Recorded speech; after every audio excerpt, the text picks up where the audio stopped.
ठेवी तसे चरणी असा पुत्र तू गुणवान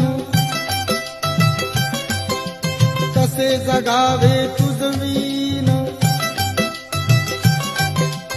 असा पुत्र तू गुणवान कसे जगावे तुझवीन माय पिता गे महान